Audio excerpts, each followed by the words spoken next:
Paano malalaman kung Christ-centered ang isang church? Mga review po ni Pastora Cristel and Pastora Maya. Dito po, sabi niya sa number 1, si Kristo ang sentro ng pangangaral. Number 2, the Word of God is the highest authority.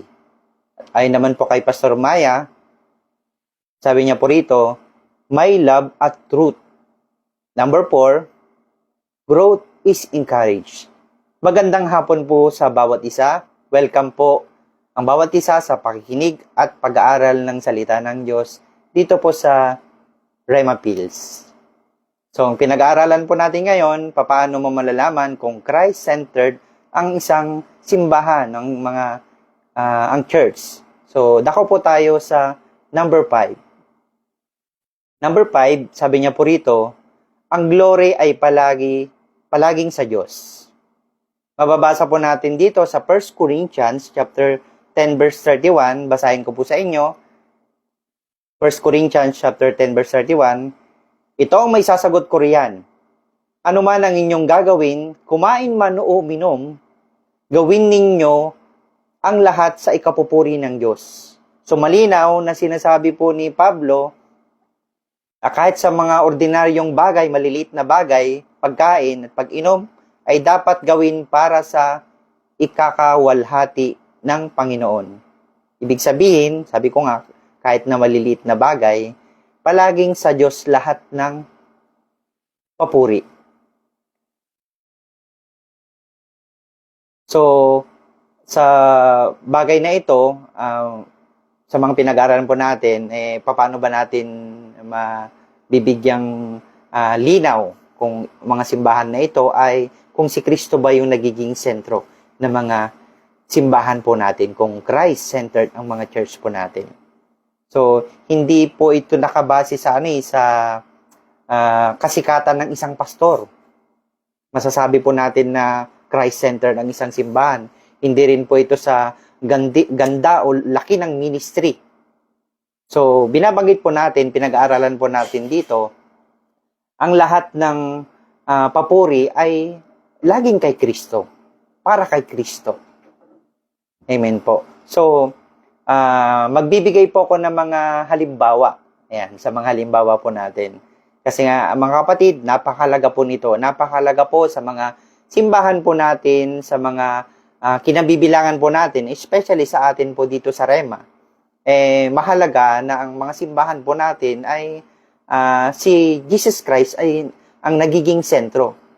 At malalaman po natin dito kung siya ba ang nagiging sentro o hindi po si Jesus Christ, hindi po ang Diyos ang napaparangalan natin. Kasi nga, may pananagutan po tayo sa Diyos. Magkakaroon po tayo ng problema. At ito yung mga bagay na dapat po nating maituro sa mga tao. So, halimbawa, sabi ko nga, sa Lord lahat ng glory.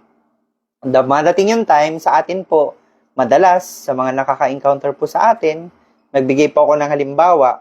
Halimbawa, dumating yung time, meron kang nilapitang tao, ikaw ay nagtanim. Nagtanim ka sa kanya, ang term natin, nag-love gift, o binigyan mo ng nagtanim ka sa mga, bakit? Kasi nga nabibless ka, so nagtanim ka. Siyempre, normal na sasabihin po ng tao, ay salamat po. Kung ikaw may pastor, salamat po pastor, salamat po brother. Ano yung normal na sinasagot po natin? Ikaw ba yung tipong tao na, ay glory to God, pagpalain ka ng Panginoon? O ikaw yung tipo, pag minsan, nakakalimutan po natin kapag ikaw ay nagtanim, anong madalas na pwedeng magkamali, na masasabi natin hindi napaparangalan ng Diyos. So pag nagtanim ka, pwedeng reaksyon ng isang tao ay, siyempre, bagong sahod. Okay lang yun, pero bagong sahod, gusto ko itang pagpalain. Bagong sahod, kinsenas, katapusan ngayon, sahod ko ngayon. So, ilan pang halimbawa. So, makikita po natin dito, from time to time, na maingatan po natin yung mga sitwasyon na ito, na ang Diyos dapat ang napapapurihan. Dumating yung time sa isang halimbawa naman po, na-appreciate yung kaibigan mo. Ay, yung kasipagan mo, sorry. Na-appreciate yung kasibagan mo. Wow, Brad, ang sipag mo naman. Bibihira ako makakita ng manggagawa na kagaya mo. Ang sipag mo. Talagang hindi alintana sa iyo yung pagod, yung init, yung sitwasyon na ganyan. Ang sipag mo. Ano yung madalas na pwede nating banggitin? Pag minsan, makakarinig tayo, kasi po ano po, sa bahay po namin, normal po namin ginagawa ito. Kasi nga sa bahay po namin, pagdating sa gawaing bahay, ako po yung laging nakatoka. Instead, ang sasagot ng isang Kristiyano, ang isang simbahan, sa ating mga pinag-aaralan po natin, ang sagot po natin doon, sa Lord po ang papuri. After natin mabanggit yun, siguro pwede nating paliwanag, kasi po sa amin, ganito po yung naging sitwasyon, ako po yung inaasahan, pero lagi nating babanggitin from time to time, sa Lord lahat ng papuri. Ito po, sino dito ang magagaling kumanta, magsabi ng amen, magsabi ng malaking heart sa mga nanonood po dito. Yung maganda yung boses. Syempre, wow, ang ganda naman ang boses mo. Ganda naman, lalo na kapag nagpapakanta. So, may time ina-appreciate po yung kagandahan ng boses. Syempre, ang sasagot po natin, syempre, nag-practice kasi ako eh. Nag-practice ako ng tamang pag-awit, tamang kanta. Pero syempre, ang lagi nating sinasagot doon ay sa Lord ang papuri. Isa pa pong halimbawa. Yan, kadalasan po ito sa mga simbahan po natin. At dumarating yung time, dumalaw ka sa isang simbahan, dahil ikaw ay bisita, maraming pagkakataon na nagandahan sa sermon mo. Wow, pastor, ang ganda ng sermon mo, nakaka-bless. Pag minsan meron pang pasingit sa kamay, nagtatanong, ang ganda, nakaka-bless yung sermon mo, nagandahan ako sa sermon mo. O, ano po yung magiging reaction po natin? Basta ganun talaga, talagang kapag bilang isang Kristiyano, ganun talaga yung dapat nating gawin. O ikaw ba yung tipong tao na kapag in-appreciate, yung sasabihin po natin, sa pinag-aralan po natin dito ay, sa Lord lahat ng glory. Amen po. Syempre, dumating yung time, alam nyo, may na-encounter akong isang kabataan, nag-minister siya sa school. Minister siya sa school. Tapos ang nangyari doon, ang kwento niya, ang galing, sabi niya, pinag-pray ko yung mga tao na sling sila. At sa kwento ng pangyari pong ito, syempre, mababalitaan po natin, lalapit yung isang miyembro kasi nga, matyaga kang nagba-Bible study, matyaga mong pinupuntahan yung mga pinapollow up mo, at dumadating yung time, pupunta sa yung miyembro, i-appreciate ka, Pastor, brother, magpapa-thank you lang ako kasi yung pinag-pray nyo po ng kapatid ko ay gumaling. Salamat po, salamat po. So, ano po yung naging reaction po natin?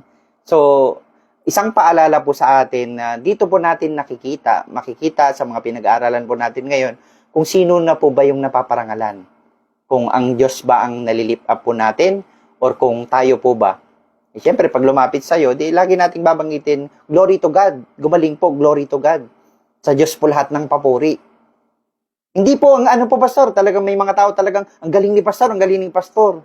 So, pag narinig po na po natin, tayo na po yung mag-interrupt ba na babanggitin natin sa mga tao na sa Lord lahat ng glory, sa Lord lahat ang papuri. Amen po. At ito, alam nyo, na-experience ko rin po ito eh. Dumating yung time, nagturo. Kasi ang kwento po noon, ang galing po noon, nung time na ako ay nag-share, ang lakas ng anointing. Siguro yung iba, hindi malakas ang anointing. Yung isang kapatiran, maaring mababa lang yung anointing. Pero nung ako ang nagturo, ang lakas ng anointing. So, pag minsan, maging aware po tayo, pag minsan sa mga kwento, maaring hindi mo intention, pero gagaya ng pinag-aaralan po natin, ang Diyos pa po ba ang napapapurihan sa ginagawa po nating paglilingkod sa Panginoon. So, mahalaga po ito, na from time to time, maipakita natin na ang glory ay palagi mong binibigay sa Diyos. So, kaya nga po tayo, full gospel, lagi natin binabanggit na hindi reliyon ang pinopromote natin, nililip up natin, kundi ang Diyos, si Jesus Christ ang nililip up po natin from time to time. Kaya nga po tayo, full gospel. Amen po, basa po natin yan sa John chapter 1 verse 1. So, ang layunin po ng simbahan po natin, hindi lang dahil sa pinag-aaralan po nito, ang pinakalayunin ng simbahan po natin ay maluwalhati ang Diyos po natin from time to time sa loob at labas ng simbahan. Kasi ang tinutukoy naman po, hindi naman po yung church building. Tayo po, tinutukoy po dito. Kaya lagi nating masasabi na sa lahat ng kung makatanggap ka man ng blessing, may magandang mayari sa family mo, may magagandang ang testimony. So, from time to time, lagi nating babanggitin na sa Diyos lahat ng papuri. So, may mga taong, may talento. May mga taong makikita natin, laging kakatanggap ng mga blessing. Kung dumating man yung time na ikaw yung makaranas ng mga ito, isa ka sa mga pagpapalain ng Diyos, makaranas ng pagpapala, isa tayo sa maging halimbawa. Isa tayo sa maging halimbawa na lagi nating babanggitin na sa Diyos lahat ng papuri. So, yun po yung number 5. So, dako po tayo sa number 6. And sa number 6, may mga nababagong buhay.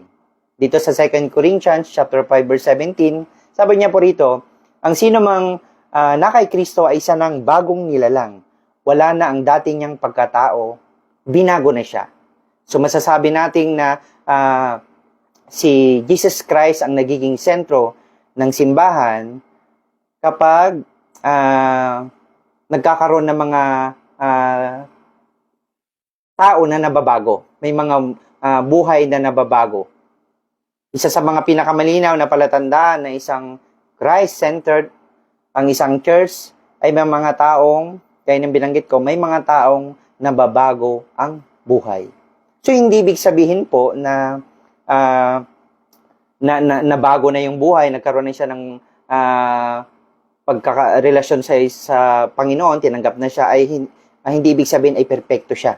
Ibig sabihin po ng bagong nilalang, may bagong puso, bagong direksyon, bagong pagnanais na sumunod sa Diyos. So, ang salita ng Diyos ay nagdadala sa pagbabago. Kapag si Kristo ang naging sentro ng pangangaral, may kapangyarihang mabago ng buhay ng kanyang salita. So, ang Word of God, ang salita ng Panginoon ay may kapangyarihang mabago ang buhay ng isang tao. Kaya nga, lagi po sa ating pinapaalala tayo dito sa Rema, that by might, nor by power, but by Holy Spirit, says the Lord, sabi niya po doon. So, ang tagumpay, talino, ay hindi ito yung magiging basihan para tayo ay masabi natin maging successful yung mga bagay na pinapagawa ng Diyos sa atin. So, not by might. Kailangan nating ipag-pray, kailangan nating sangguni sa Panginoon ang mga bagay para magawa natin na maging sentro ng simbahan po natin si Jesus Christ. So, makikita ang tagumpay ng simbahan kung ang simbahan po natin ay may mga naliligtas. So, makikita po natin kung ang nagiging sentro ng simbahan po natin, maraming tao ang naliligtas. Isa po dito, kaya ng binanggit ko, maraming pananampalataya ang lumalago. Yan. So, ibig sabihin, nagiging sentro ng simbahan ito ay si Jesus Christ. At syempre, isa po dito, maraming bumabalik sa Diyos. Maraming bumabalik sa kanyang, maraming nag-i-slide back palapit sa Panginoon. At isa pa dito, papaano natin masasabi na ang simbahan po natin ay naging sentro ng si Jesus Christ? Maraming nagiging soul winner. At isa pa dito, alam naman po natin dito sa Rema, hindi masasabi kong hindi naman po tayo kasing lalaki ng mga simbahan na na-encounter po natin. Pero, glory to God. I mean, sabihin mo nga mga kapatid, glory to God. Ang daming manggagawa na napuproduce dito sa Rema. At isang makikita ko, masasabi ko na ang nagiging sentro ay si Jesus Christ. Bakit? Hindi biro ang paglilingkod. At hindi lahat kayang pakinggan ang bawat sinasabi ng Panginoon. At dito sa Rema, sabi ko nga po, purihin ang Panginoon. Bakit? Ang daming napuproduce na manggagawa. Ito ang ilan sa mga patunay na Christ-centered ang isang simbahan. So, gaya ng binabanggit natin, sa Rema, maaring cute yung mga simbahan po natin. Pero glory to God, gaya ng binanggit ko, ang daming manggagawa na napuproduce. Ibig sabihin, nababago, maraming buhay ang nababago. So, ang pinakamalaking himala sa church hindi yung hindi yung mapuno ng miyembro yung gusali, hindi mapuno ng miyembro yung isang simbahan, kundi may mga taong nababago ang buhay. So, dito po nagtatapos ang ating mga pag-aaral. So, marami pang kasunod. Pero, isang mga paalala po sa atin, ano man yung mag-sitwasyon po natin, sabi ni Pablo, sa lahat ng pagkakataon, ang Diyos po ang napapapurihan. So, close ko po rito. Nalala niyo po si David and Goliath.